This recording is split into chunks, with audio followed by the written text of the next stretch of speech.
Don't know which option needs to be generated for this car? One trick to help you identify the remote type. Enter special function, Remote Cloud Recognition, and start testing. Select a remote type like the Toyota Smart Key.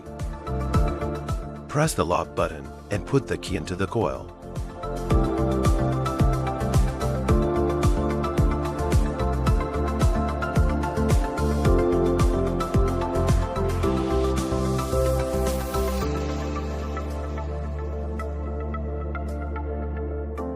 Okay, recognition succeeds.